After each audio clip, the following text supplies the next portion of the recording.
नहनु नज़्ज़लना ज़िक्र व इन्ना लहू लहाफ़िज़ून। सदक़ल्लाहुल अज़ीम। वअन उस्मान रज़ियल्लाहु तआला अन्हु क़ाल क़ाल रसूलुल्लाह सल्लल्लाहु अलैहि वसल्लम खैरुकुम मन तअल्लमल क़ुरआन व अल्लमह। रवाहुल बुखारी। अस्माल्लामल्ले मित्रावरुणद बियानी भत्ता इल्लल्ले वरुणो राजा पूनर्दुगा मित्रो अल्लाम इल्लल्ले वरुणो मित्रस्तिलस्ताम हो तार भिंगरो महासुलिग्रह अल्लो नें श्रेष्ठम परमं ब्रह्मन अल्लो अल्लाम अल्लो रसूल महामद रजबरसी अल्लो अल्लाम ओम अल्लाह इल्लल्लाह अनादि देव स्वरूपा धर्मंशियाम यदा यदा हि धर्मस्य गलानिर्भवति भारत अभ्युत्थानं धर्मस्य तदात्मानं सृजामि। परित्राणाय साधूनां विनाशाय दुष्कृतां धर्म संस्थापनार्थाय संभवामि युगे युगे। अंधन्तमः परविशन्ति यसम्भूतिमुपास्ते ततो भूय इते तमो यसम्भूत्यामरतः। यो न कीता जनिता यो विधाता धामानि वेद भुवनानि विश्वा यो देवानां धरि देवतं सम्प्रभनं भुवनायन्तय्या। तस्मात् शास्त्रं परमानन्ति कार्य कार्य व्यस्थितो ज्ञात्वा शास्त्री विधानुक्तवं कर्म कर्तुमिहार्हसि। यह शास्त्र विधि मुत्सृज्य वर्तते काम कारतः न स सिद्धि मवाप्नोति न सुखम न पराम गति। ईश्वर सर्वभूतानां हृदि अर्जुन तिष्ठति भराम्यं सर्वभूतानि यंत्रारूढ़ानि मायया। सर्वधर्मान् परित्यज्य मामेकं शरणं व्रजः अहं तव सर्वपापेभ्यो मोक्षयिष्यामि मा शुचः। अहिंसा सत्यं करोतस्त्यागः शान्तिरपेशुनं दया भूतेष्वनुत्तमं मार्गं हिगचापलाम्। In the name of Allah, the Beneficent, the Merciful, all praise and thanks be to Allah, the cherisher and sustainer of the world, most gracious, most merciful, master of the day of judgment. You do we worship and you will we seek. So as the straightway, there is none worthy of worship beside Allah. Muhammad sallallahu alaihi wasallam is the last prophet of Allah. Muhammad sallallahu alaihi wasallam is the last messenger of Allah. Say Muhammad sallallahu alaihi wasallam, he is Allah the one and only, Allah the eternal, Allah the absolute. He begat not, nor is he begotten, and there is none like unto him. प्रिय सज्जनों, stage पर उपस्थित आदरणीय उलमाए किराम और ख़ास तौर पर हमारे असातिज़ाए किराम और बाहर से तशरीफ़ लाए हुए मेहमानान इज़ाम, हम तमाम मनुष्य पर ईश्वर का, उस लॉर्ड और गॉड का, उस सर्वशक्तिमान परमेश्वर का, उस खालिक और मालिक का, पालनहार का, परवरदिगार का खूब खूब दया है, कृपा है। तो उसने हम सबको ये शुभ अवसर प्राप्त किया और ये मौका दिया कि हम और आप यहाँ बैठ करके ईश्वर के संदेश को, एक ईश्वर बात को सुन सकें और सुना सकें। दोस्तों बुजुर्गों, मैं भी इसी मदरसे का पढ़ा हुआ एक स्टूडेंट हूँ और ये मेरी खुशनसीबी है कि मैं यहाँ हाजिर हुआ हूँ अपने असातिज़ा को, अपने शिक्षक और अपने टीचर को अपना सबक सुनाने के लिए। अल्लाह तबारक व तआला उन तमाम असातिज़ा को जज़ाए खैर अता फरमाए और सही सलामत रखे और उनकी तमाम दीनी खिदमात को शर्फ कबूलियत से नवाजे। ख़ास तौर पर हमारे मुशफिक और मुरब्बी हज़रत मौलाना अशरफ अली साहब कासमी दामत बरकातुहुम अल-आलिया हमारे गांव बहुवाला बुजुर्ग दरभंगा में पढ़ा रहे थे, तो वहाँ से 2-3 तालिब इल्म को लेकर के आए थे, जिसमें एक मैं भी था। और यहाँ के असातिज़ा हज़रत कारी अय्यूब साहब दामत बरकातुहुम, हज़रत मौलाना मुहिब्बुल हक साहब कासमी दामत बरकातुहुम और इनके अलावा हज़रत मौलाना एजाज साहब दामत बरकातुहुम और भी असातिज़ा सब अल्हम्दुलिल्लाह मुझ पर शफ़क़त और मोहब्बत का साया फगन किए हुए रहते थे। दोस्तों बुजुर्गों, तो मैं अर्ज़ कर दूँ आप हज़रात के सामने, जहाँ तक मेरी बात पहुँच रही है, तमाम हिंदू मुस्लिम भाइयों से मैं ये निवेदन करता हूँ कि ध्यान पूर्वक से सुने। नफरत की बात है न अदावत की बात है, नफरत की बात है न अदावत की बात है। मेरी जुबान पे बस मोहब्बत की बात है, मेरी जुबान पे बस मोहब्बत की बात है। इस दौर इंतशार में आपस की दुश्मनी, इस दौर इंतशार में आपस की दुश्मनी, सोचो जरा गौर से तो कयामत की बात है, सोचो जरा गौर से तो कयामत की बात है। दीवार नफरतों की गिराओ तो बात है, दीवार नफरतों की गिराओ तो बात है। इंसान का शुऊर जगाओ तो बात है, इंसान का शुऊर जगाओ तो बात है। इन दिल दोस्ती की जलाओ तो बात है। दोस्तों बुजुर्गों, जब कोई भी इंसान धर्म शास्त्रों का अध्ययन करता है, आकाशी पुस्तक पवित्र कुरान का अध्ययन करता है, जो किताबें मौजूद हैं उन सब का अध्ययन करता है, तो ये बात रोज़े रोशन की तरह आया हो जाती है। यह शास्त्र विधि मुत्सर्ज्य वर्तते काम कारतः, न स सिद्धि मवाप्नोति न सुखम न पराम गति।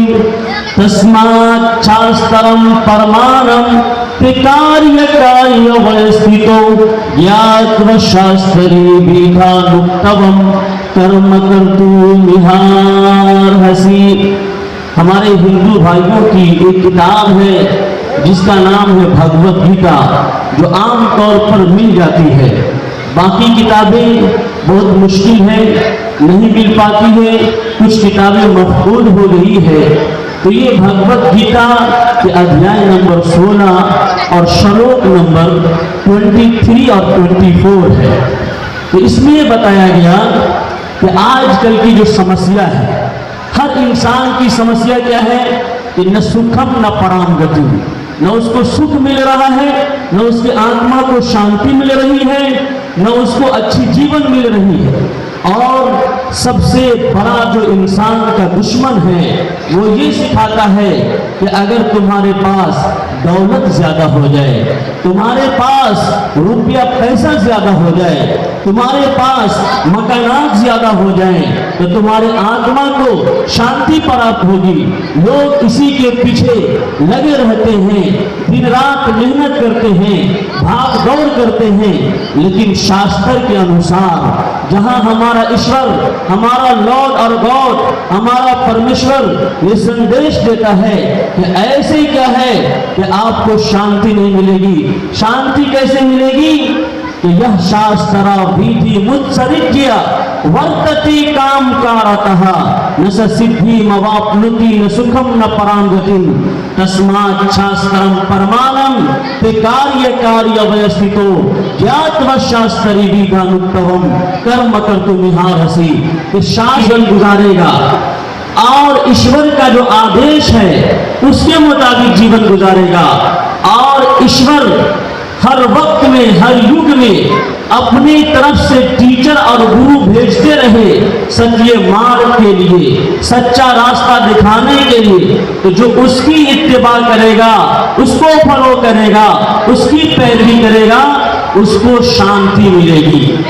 और बाकी जो मनमानी जिंदगी गुजारेगा वो यहाँ भी परेशान रहेगा और वहां भी परेशान रहेगा। दोस्तों बुजुर्गों, इसी भगवत गीता के अध्याय नंबर 18 और श्लोक नंबर 66 में कहा गया, अध्याय नंबर 18 और श्लोक नंबर 66, सर्वधर्मान् परित्यज्य मामेकं शरणं वर्जः अहं तवा सर्वपापेभ्यो मोक्षयिष्यामि मा शुचा।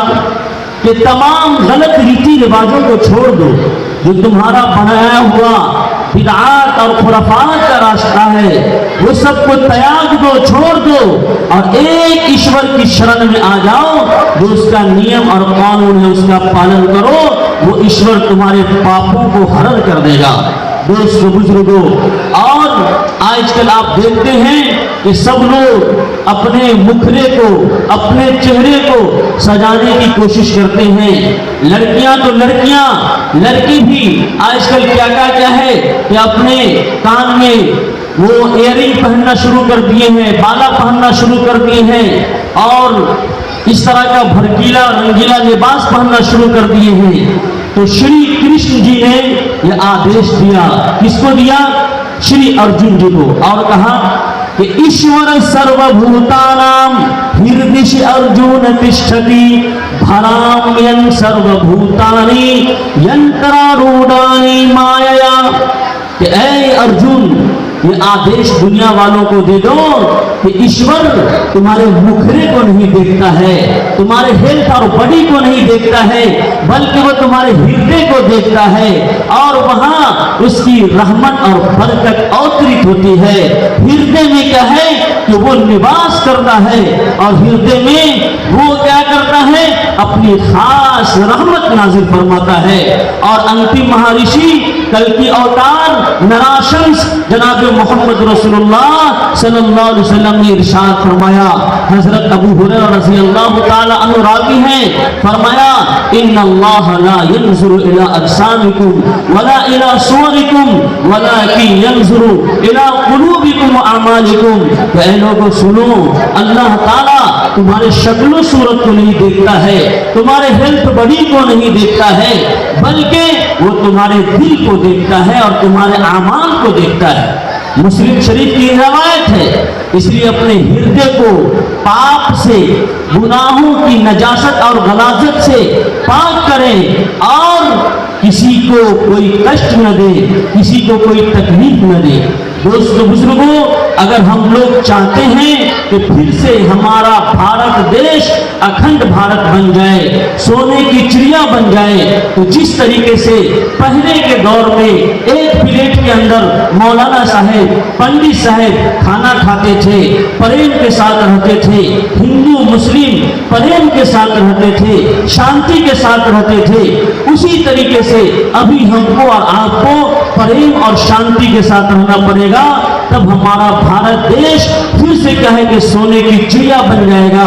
और उस वक्त यहाँ की जीडीपी 27% थी और अभी क्या है कि माइनस में चल रही है। तो ये क्यों हो रहा है? इसलिए कि हम लोग आपस में लड़ रहे हैं, आपस में झगड़ रहे हैं, हम लोग एक दूसरे को पहचान नहीं पाए।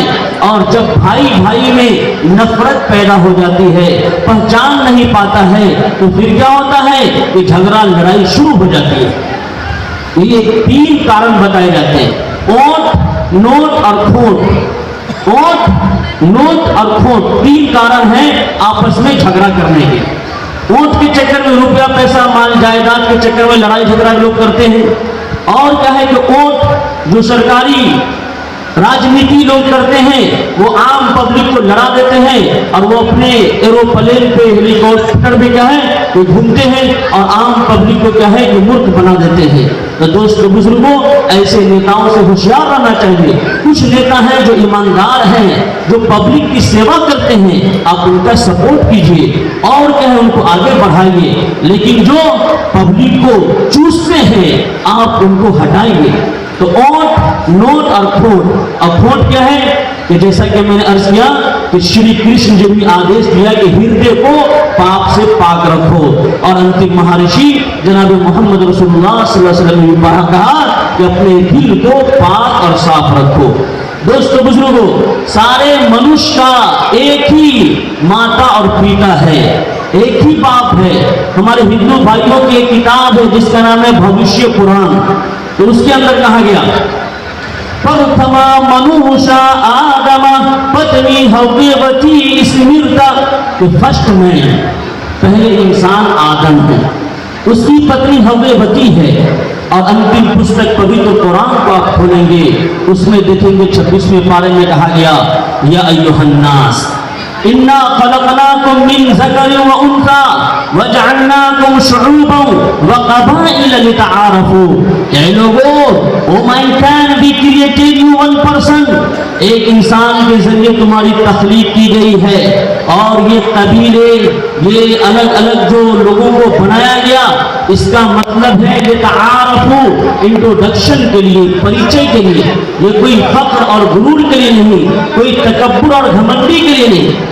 इसलिए कोई अगर दरभंगा का रहने वाला दरभंगी है, कोई पूर्णिया का रहने वाला पूर्णवी है, कोई अरब ममालिक का रहने वाला अरबी है, अमेरिका का रहने वाला अमेरिकी है, तो इसकी वजह से न कोई पोस्ट ऊंचा मिलेगा, इसकी वजह से न कोई ऊंचा मकाम मिलेगा, बल्कि जैसा हमारा कर्म होगा, जैसे हम क्या है कि लोगों के साथ मामला करेंगे, हमारे अमाल जैसे होंगे, उसी के एतबार से हमको फल मिलेगा।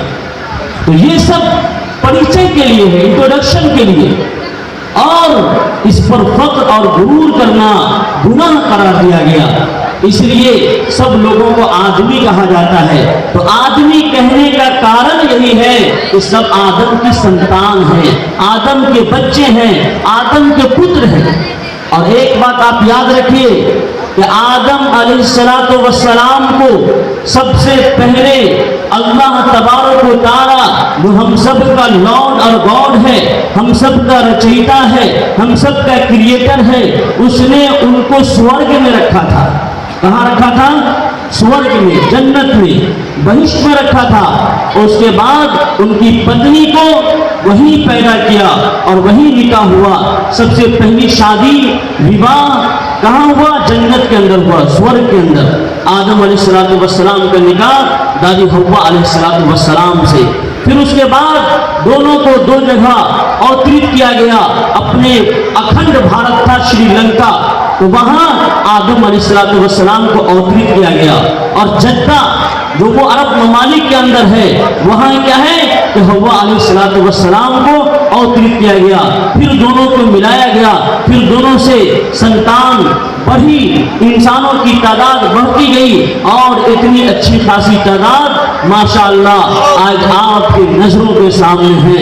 तो दोस्तों बुजुर्गों, हम लोग तो स्वर्ग के मेहमान हैं, जन्नत के मेहमान हैं। इसलिए दुनिया के अंदर जितनी भी हम दौलत हासिल कर लें, जितना रुपया पैसा इकट्ठा कर लें, हमको पूरे तौर पर शांति और अमन नहीं मिल सकती। अला बिज़िक्रिल्लाहि तत्मइन्नुल कुलूब। न दुनिया से, न दौलत से, न घर आबाद करने से आत्मा को शांति प्राप्त होती है, एक ईश्वर को याद करने से तसल्ली दिल को मिलती है, खुदा को याद करने से। तो ये पैगाम दिया गया, ये मैसेज दिया गया कि न ताने से, न पाने से, नहीं कारखाने से, न ताने से, न बाने से, नहीं कारखाने से। और आत्मा को शांति मिलेगी सजदे में सर झुकाने से। सजदा में जब हम सर झुकाएंगे तो वहां क्या है कि आत्मा को शांति मिलेगी। दोस्तों बुजुर्गों, दुनिया के अंदर 195 मुल्क हैं, 195 मुल्क हैं, जिसमें 6500 भाषाएं बोली जाती है, लिखी जाती है, समझी जाती है। और उन भाषाओं में आप देखें तो अलग अलग अल्लाह तबारक व तआला की तारीफ की गई है। हमारे भारत देश में तकरीबन 800 भाषा है जो बोली जाती है, पढ़ी जाती है, लेकिन बाज़ाब्ता 22 भाषाएं क्या है कि सरकारी जुबान के तौर पर आप उसको लिख सकते हैं, पढ़ सकते हैं, एप्लीकेशन वगैरह उसमें दे सकते हैं सुबह के एतबार से, जिस जुबान को जो मकाम हासिल है। तो मैं अर्ज कर दूं आप हजरात के सामने कि कोई शीतल जल कहता है, कोई कूल्ड वाटर कहता है, कोई ठंडा पानी कहता है, कोई अलमाउल बारिद कहता है। तो इसमें फर्क नहीं है, वो एक ही चीज है। सुनने वाले को फर्क लगता है, लेकिन सही माने में उसमें कोई फर्क नहीं है। तो अलग अलग भाषा में, अलग अलग जुबानों में इंसान अपने लॉर्ड और गॉड को याद करता है। कोई खालिक कहता है, कोई मालिक कहता है, कोई पालनहार कहता है, कोई परवरदिगार कहता है, अपने अपने भाषा में कहता है। तो जो भी उसको याद करे, जिस एतबार से भी याद करे, वो सुनता है, वो इंसानों के हृदय को देखता है, दिल को देखता है। वो गूंगे इंसानों की भी दुआओं को कबूल करता है। जिसके पास हाथ नहीं है उसके भी दिल की बात को वो सुनता है।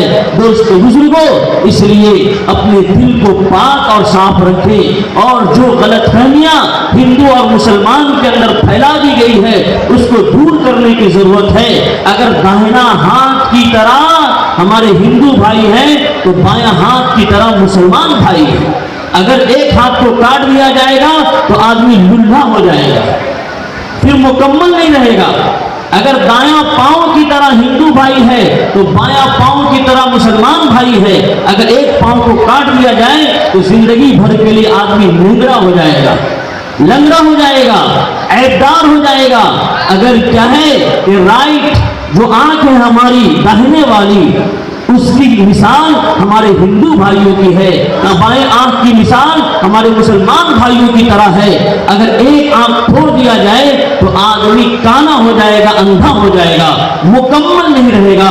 इसलिए भारत देश को मुकम्मल रखना है और स्वस्थ रखना है, अच्छा रखना है, बेहतर रखना है, सोने की चिड़िया बनाना है। तो तमाम हिंदू मुस्लिम भाइयों को प्रेम और शांति के साथ रहना पड़ेगा। और मुसलमानों के ऊपर जरूरी है कि जो एक ईश्वरवाद है, वमा अरसलना मिन रसूलिन इल्ला बिलिसान कौमिही, अल्लाह तबारक व तआला हर जमाने में क्या के नबी को अवतरित करते थे, रसूल को भेजते थे, इशूद को भेजते थे, तो उनकी लैंग्वेज में भेजते थे, उनके भाषा में भेजते थे। यदा यदा ही धर्मस्य गलानिर्भवति भारता अभ्युत्थानम धर्मस्य तदात्मानं सृजाम्यहम् परित्राणाय साधूनां विनाशाय तदुष्कृतां धर्म संस्थापनार्थाय संभवामि युगे युगे। तो हर युग में ईश्वर ने क्या किया? अपने नबी और रसूल को भेजा, इस दूत को भेजा। और क्यों भेजा? कि सब लोग सच्चे मार्ग पर चले, शांति के साथ जीवन गुजारे, प्रेम के साथ रहे, भाई भाई बनकर के रहे, एक दूसरे को फायदा नहीं पहुंचा सकते तो नुकसान भी नहीं पहुंचाएं। और इसी भगवत गीता के 16वें अध्याय में श्लोक नंबर 2 के अंदर श्री कृष्ण जी आदेश देते हैं और कहते हैं कि सुनो, अहिंसा सत्यम करो दस्तयागा शांति रपे सुनम दया भूतेश्वरूपतवम माधवम धीर्य चापनम। अहिंसा कि जुल्म सितम नहीं करना है, अत्याचार नहीं करना है, क्राइम और जराइम नहीं करना है। सत्यम बिल्कुल सच्चा इंसान बनकर के जिंदगी गुजारना है। अस्सिद्क़ु युंजी वल किज़्बु युहलिक, कि सच्चाई इंसान को नजात देती है और झूठ इंसान को तबाह बर्बाद करती है। इसलिए झूठ नहीं बोलना है। अहिंसा सत्यम करो दस्तयागा, और फालतू का गुस्सा नहीं करना है, गुस्सा को त्याग देना है। दया भूतेश्वरूपतवम माधवम चापनाम, और एक दूसरे के साथ कृपा का मामला करना है, दया का मामला करना है। करो मेहरबानी तुम अहले जमी पे, करो मेहरबानी तुम अहले जमी पे, खुदा मेहरबान होगा अर्शे बरी पे, खुदा मेहरबान होगा अर्शे बरी पे। दोस्तों, ये पहला सबक था किताबे खुदा का, ये पहला सबक था किताबे खुदा का। यह है सारी मखलूक कुंबा खुदा का, अल खल्क़ इयादुल्लाह, यह है सारी मखलूक कुंबा खुदा का। इसलिए हम आपस में भाई भाई बनकर के रहें, लड़ाई झगड़ा न करें, एक ईश्वर की भक्ति करें, एक ईश्वर के सामने अपने माथा को झुकाएं। अंतिम पुस्तक पवित्र कुरान बहुत मशहूर चैप्टर है और कहा गया उसके अंदर कि कुल हुवल्लाहु अहद अल्लाहु समद लम यलिद वलम यूलद वलम यकुल लहू कुफुवन अहद। Say Muhammad sallallahu alaihi wasallam, he is Allah, the one and only, Allah the eternal, Allah the absolute. He did take nor never is he begotten, and there is none like unto him. कि सुनो, एक अल्लाह कौन है? कुल हुवल्लाहु अहद, वो अल्लाह एक है, अकेला है। अल्लाहुस समद, वो बेनियाज है। लम यलिद वलम यूलद, न वो किसी का बाप है न वो किसी का बेटा है। वलम यकुल लहू कुफुवन अहद, और उसके जैसा कोई नहीं है। और दोस्त बुजुर्गों, और वही ऋग्वेद के अंदर कहा गया, यजुर्वेद के अंदर कहा गया, वेदों की तादाद तो बहुत है, लेकिन इनमें क्या है कि दुनिया के अंदर मिलती नहीं है। हमारे उस्ताद मुफ्ती सरवर साहब आचार्य, जिन्होंने बनारस में रह करके, बनारस संस्कृत यूनिवर्सिटी के अंदर रह करके संस्कृत जुबानों में पीएचडी किया, और सैकड़ों किताबें उनकी क्या है कि हिंदी में और संस्कृत के भाषा में मौजूद है, मकतूब है। तो उन्होंने बाज़ाब्ता इस पर रिसर्च करके बताया कि 1131 वेदों की तादाद है। वेदों की तादाद कितनी है? 1131, लेकिन पूरी दुनिया के अंदर कहीं नहीं मिलती है। 4 वेद है, ऋग्वेद, यजुर्वेद, अथर्ववेद, सामवेद, ये बड़ी मुश्किल से मिलती है दोस्तों बुजुर्गों। तो उसके अंदर बताया गया कि हम एक ईश्वर की पूजा कैसे करनी है। एकम्मा ब्रह्मा द्वितीय नास्ते निह्ना नास्ते किंचन एकम एवं अद्वितीयम, वो ईश्वर एक है, नाम उसका अनेक है, उसके अलावा कोई नहीं है, जर्रा बराबर कोई नहीं है। There is no god but Allah. Muhammad सल्लल्लाहु अलैहि वसल्लम is last prophet of Allah. Muhammad सल्लल्लाहु अलैहि वसल्लम is last messenger of Allah. और फिर उसके बाद बताया गया कि वो ईश्वर ऐसा है जो अजन्मा है, उसको किसी ने जन्म नहीं दिया।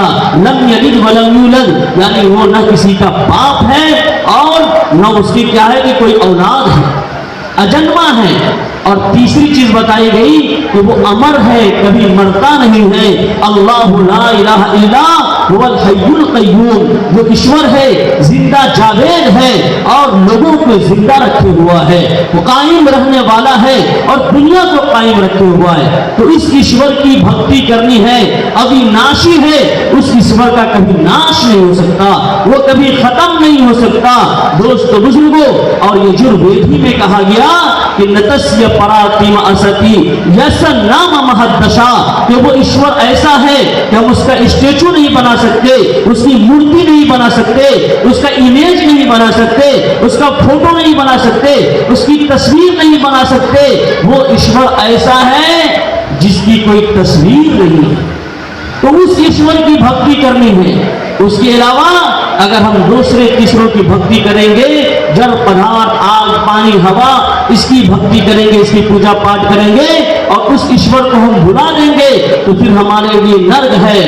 और वही क्या है कि बताया गया यजुर्वेद के अध्याय नंबर 40 और मंत्र नंबर 9 के अंदर, अंधं तमः पराविशन्ति ये संभूति मुपास्ते ततो भूय इयुते तमो यः संभूति अमृतः। सुनो, वो सब मनुष्य अंधकार में जलेंगे, जहन्नम में जाएंगे, जो अपने मालिक और खालिक, अपने परमेश्वर लॉर्ड और गॉड को छोड़ करके जड़ पदार्थ की पूजा शुरू कर देगा।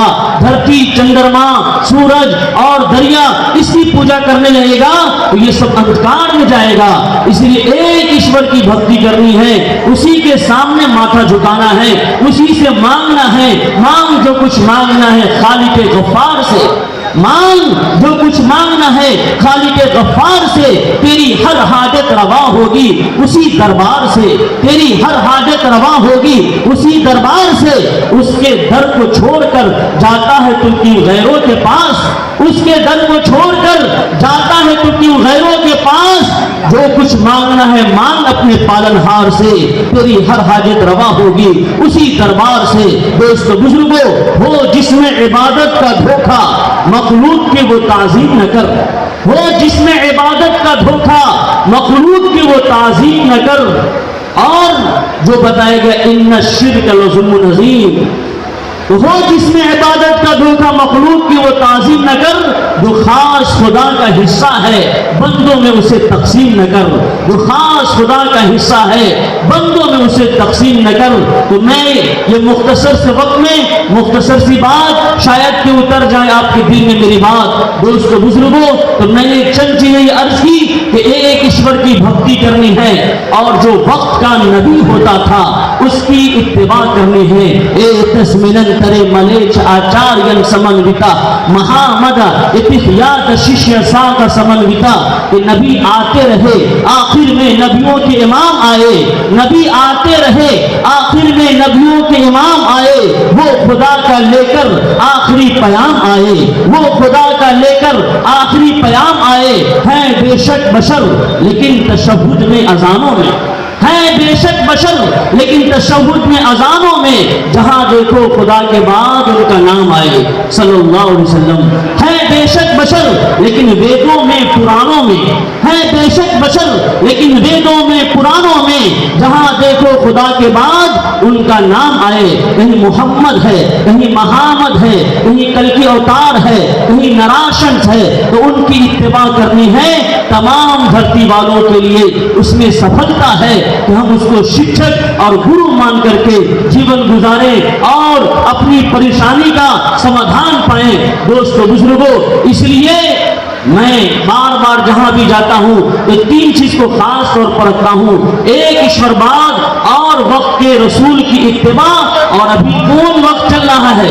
तो कल की अवतार नराशंस मोहम्मद सल्लल्लाहु अलैहि वसल्लम की इत्तिबा जो कर लेगा वही सफलता पाएगा। नक्शे कदम नबी के हैं जन्नत के रास्ते, नक्शे कदम नबी के हैं जन्नत के रास्ते, अल्लाह से मिलाते हैं सुन्नत के रास्ते। दोस्तों बुजुर्गों, जो नबी पाक की सुन्नतों पे आमिल नहीं होगा, जो नबी पाक की सुन्नतों पे आमिल नहीं होगा, वो कुछ भी कर रहा हो कभी कामिल नहीं होगा, वो कुछ भी कर रहा हो कभी कामिल नहीं होगा। इसलिए एक मुकम्मल और कामिल इंसान हम बनना चाहते हैं तो एक ईश्वर की भक्ति करें और जो वक्त के नबी हैं जनाब मोहम्मद रसूलुल्लाह सल्लल्लाहु अलैहि वसल्लम, हम उनकी इत्तिबा करें, उनकी पैरवी करें और अच्छा कर्म करें। जो भी हम कर्म करेंगे यहाँ वह क़यामत के दिन महापरले हमको हिसाब देना पड़ेगा। फमन यअमल मिस्काल ज़र्रतिन खैरन यरा वमन यअमल मिस्काल ज़र्रतिन शर्रन यरा, कि जर्रा बराबर भी कोई पुण्य करेगा, नेक काम करेगा, वो भी उसको वहां देखेगा। जर्रा बराबर कोई पाप करेगा, बुरा काम करेगा, गलत काम करेगा, वो भी वहां उसको देखेगा। दोस्तों बुजुर्गों, इसलिए हम ये सोच करके जिंदगी गुजारें कि जो कुछ तू करता है छुपके अहले जहां से, जो कुछ तू करता है छुपके अहले जहां से, वो ईश्वर देखता है तुझे आसमां से, वो अल्लाह देखता है तुझे आसमां से। दोस्तों बुजुर्गों, वक्त खत्म हुआ। अल्लाह ताला हम तमाम लोगों को कहने सुनने से ज्यादा अमल की तौफीक अता फरमाए। यहाँ की मिट्टी को तैबा की धूल कर दे मेरे मौला, कहें आमीन। बस इसी शेर की बात खत्म करता हूँ। यहाँ की मिट्टी को तैबा की धूल कर दे मेरे मौला, यहाँ के अफराद को पाबंदे रसूल कर दे मेरे मौला। महक जाए दमक जाए जहां से फजले रहमानी के शागिर्द गुजरे, हम सबको ऐसा मदनी फूल कर दे मेरे मौला। आमीन या रब्बल आलमीन।